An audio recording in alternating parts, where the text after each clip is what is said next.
तुमचा फोटोग्राफीचा व्यवसाय वाढावा व तुम्हाला फोटोग्राफीच्या विविध विषयांची माहिती मिळावी यासाठी camzia.com ने हे नवीन चॅनल चालू केले आहे। तुम्ही हे लाईक करा व सबस्क्राईबही करा। सबस्क्राईब केल्याने तुम्हाला नवीन नवीन व्हिडिओ बघायला मिळतील व त्यामुळे तुमचं फोटोग्राफीचं नॉलेज वाढेल। आणि हो, तुम्ही कमेंट टाकायलाही विसरू नका। आता आपण बघूया कॅमेरा रॉ फिल्टर। ह्या ज्या NEF फाईल दिसत आहेत ह्या काय आहेत तर ह्या निकॉनच्या रॉ फाईल्स आहेत। मी ह्यातली कुठली पण एक उघडतो। तुम्हाला दिसतंय सुंदर गेटवे ऑफ इंडियाच्या इथला हा फोटो आहे। गेटवेचा फोटो आहे पण गेटवे ऑफ इंडियाचा नाहीये, तर तिथल्या ताज हॉटेलचा हा फोटो आहे। आता ह्याच्यामध्ये टेम्परेचर हा बघा, हा पहिला जो ऑप्शन आहे टेम्परेचर, ह्याच्यामध्ये तुम्ही जर वॉर्म टोन पाहिजे असेल तर येलो साईडला आणि ह्या साईडला ब्ल्यू टोन पाहिजे असेल तर ह्या साईडला लेफ्ट हँड साईडला या प्रकारे करू शकता। तुम्ही त्याची टीन सेट करू शकता तुम्हाला पाहिजे तशी। आणि तसंच एक्सपोजर पण तुम्हाला समजा फुल ब्राईट पाहिजे असेल तर फुल ब्राईट, त्याच्यानंतर कॉन्ट्रास्ट जास्त पाहिजे असेल तर जास्त, आपल्याप्रमाणे ते हायलाइट सेट करायचे। पण सगळ्यात महत्त्वाचं आहे, जेव्हा रॉ उघडतो तेव्हा बघा वेगळीच विंडो उघडलेली आहे, म्हणजे जी रेग्युलर आपण जी आहे तशी नाहीये, तर वेगळीच विंडो उघडलेली आहे।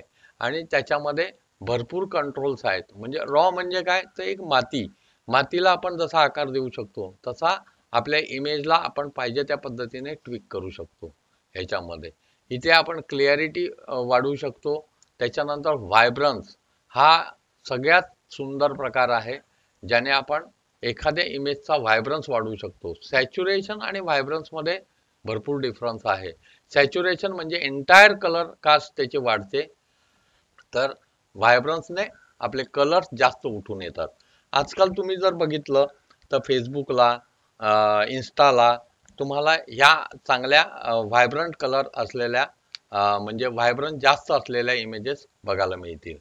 त्याच्यानंतर त्याचं दुसरं ऑप्शन आहे, जसं मगाशी दाखवलं तसा हे कर्व आहे, त्याप्रमाणे आपण इथे ॲडजस्ट करू शकतो। हा पॉइंट आहे आणि हा पॅरामेट्रिक कर्व आहे। इथे परत तुम्हाला हायलाइट्स, लाईट्स, डार्क, शॅडोज आणि ह्या तुम्हाला सगळे कंट्रोल सेट करायचे आहेत। ह्यातला सगळ्यात सुंदर प्रकार आहे नॉईज रिडक्शन। मुद्दामून मी ही इमेज ओपन केलेली आहे, याच्यामध्ये नॉईज आहे। तर आता जर तुम्ही नीट बघितलं, मी झूम करतो, इथे तुम्हाला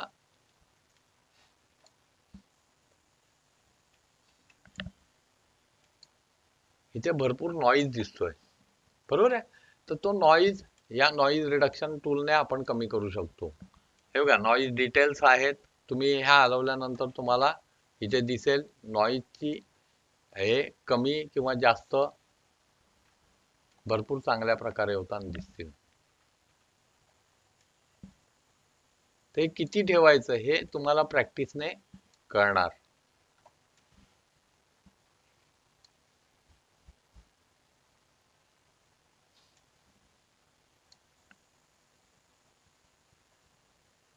हे बघा नॉईज जवळपास जात आला, हे बघा इथे अजून थोडं जास्त घेतो, जवळपास नॉईज जात आला थोडं। त्याच्यामुळे आपलं म्हणतो ना आपण की गुळगुळीत झाल्यासारखं वाटतं तो नॉईज रेड्यूस करताना। त्याच्यामुळे हे जास्त पुढे न्यायचं नाही, थोडंसं म्हणजे जास्त ट्विक न करता थोडंसं ट्विक करायचंय त्याला, आणि त्या पद्धतीने नॉईज एकदम कमी नाही करायचा, तर थोडा कमी करून फार सुंदर ब्युटिफुल पिक्चर आपण त्याचं तयार करू शकतो।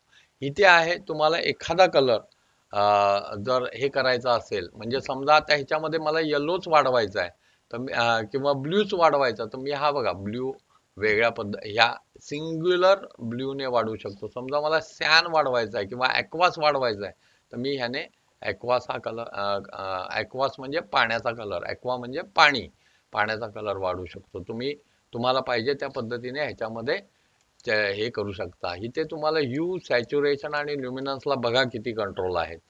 त्याच्यानंतर आहे हायलाइट, इथे परत तुम्ही ह्यू, सॅच्युरेशन बॅलन्स करू शकता, शॅडोजचं ह्यू सॅच्युरेशन करू शकता। इथे सगळ्यात महत्त्वाचं आहे रिमूव्ह क्रोमॅटिक ॲब्रेशन। हे दाबल्यानंतर आपलं समजा क्रोमॅटिक ॲब्रेशन असेल आपल्या लेन्सला, तर ते क्लिअर होतं, ॲज वेल ॲज एनेबल लेन्स करेक्शन। तर लेन्सला समजा विग्नेट वगैरे काही असेल तर ते पण विग्नेट नव्हे, प्रोफाईल मध्ये काही प्रॉब्लेम असेल तर त्या प्रोफाईलच्या हिशोबाने प्रोफाईल सेट होते इथे. त्याच्यानंतर इथे तुम्हाला ग्रेन्स, हे बघा आता हे मी ग्रेन्स ऍड करू शकतो इथे. त्याच्यानंतर ग्रेनची साईज आपल्या हिशोबाने, त्याच्यानंतर त्याचा रफनेस आपल्या हिशोबाने सेट करू शकतो. त्याच्यानंतर इथे फार सुंदर दिलेलं आहे पोस्ट क्रॉप विग्नेट. हे बघा, व्हाईट कलरचा विग्नेट पाहिजे तर उजव्या साईडला न्या, ब्लॅक कलरचा पाहिजे तर लेफ्ट हँड साईडला न्या. तर काही वेळेला हे विग्नेट फार सुंदर दिसतात. त्याच्यानंतर ह्याचा मिड पॉईंट इकडनं आपण सेट करू शकतो. मी मुद्दामून हा पूर्ण ब्लॅकच्या साईडला नेतो म्हणजे तुम्हाला कळेल, आणि त्याचा मिड पॉईंट कसा चेंज होतोय हे तुम्हाला याच्याने दिसेल. त्याच्यानंतर त्याचा राऊंड शेप जो आहे तो पण आपल्याला कसा सेट करता येतो हे तुम्हाला मी जास्त केलेलं आहे, पण तुम्हाला करण्यासाठी आहे. त्याच्यानंतर त्याला फिदर, हे बघा फिदर आता एकदम कमी केलेला आहे, 0 आहे, आणि हे बघा मी फिदर त्याचं वाढवलेलं आहे. तर ह्याप्रमाणे फिदर. त्याच्यानंतर आहे हायलाइट. हे बघा ह्याच्यामध्ये तुम्हाला हायलाइट चेंज होताना पण दिसतील. त्याच्यानंतर ऑप्शन आहे कॅमेरा कॅलिब्रेशन.